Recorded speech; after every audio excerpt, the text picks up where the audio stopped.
extreme nut stacker pang 1 million natin. Gamit ang chopstick, kailangan ma-stack ang mga metal nuts habang nakapatong ito sa wooden board na hawak ng isa pang kamay. Hindi pwedeng ikalang ang braso sa katawan, kailangan nandito lang. Kapag nahulog ang metal nuts, ilagay lang sa chopsticks at ituloy ang challenge. Pinaka-importante, kailangan tumayo ang 8 metal nuts for at least 3 seconds. So pag nagawa na yun, bibilang kami, 3 seconds, 1 million pesos.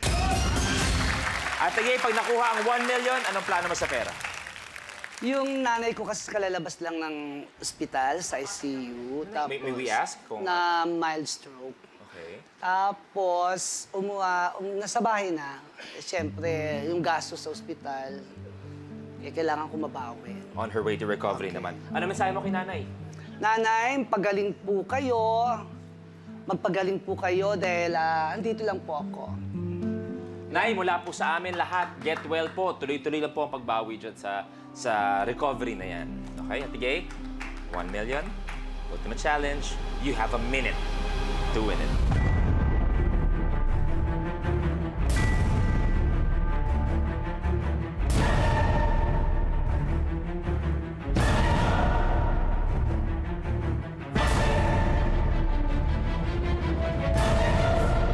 The game begins in 3, 2, 1.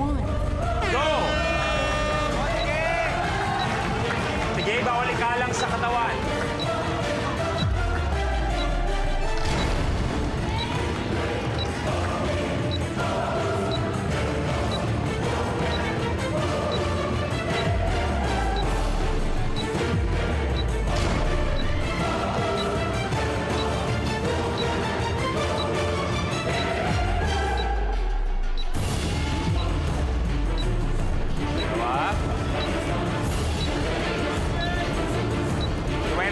Seconds.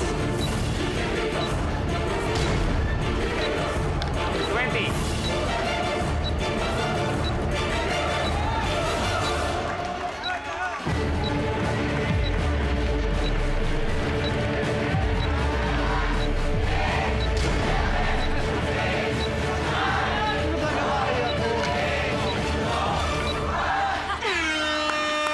Time's up. Kaya Ate Gay, hindi nagawa ang extreme nut stacker. Wala tayong 1 million pesos. Pero for this game, congratulations pa rin para kay Nanay, 70,000 pesos. At dahil umabot ka na sa head-to-head dati, ang total winnings mo for your Minute to Win It journey, 90,000 pesos para kay Ate Gay. Congratulations. Luis, salamat at nakakaaliw ang Minute to Win It. Gusto ko pang bumalik. Babalik ka pa talaga dahil hindi mo nakuha, kasama ka pa rin sa ultimate last man standing. Maglalaro kayo ulit para sa 1 million piso. Okay? Salamat. Congratulations, players! Gusto natin pasalamatan lahat ng mga naglaro ngayong linggo. Ate Gay, Chocolate, Albi, Geneva, Jason, Christine, Catherine, Daniel, at sa inyo mga nandito na hindi pinalad na maging last man standing. Maraming salamat. Maraming salamat sa inyong kapamilya at sa lahat ng mga nandito sa studio. Thank you very much po sa inyong lahat. And until next week, dito pa rin sa #1 game show tuwing hapon. Ito ang Minute to Minute Last Man Standing.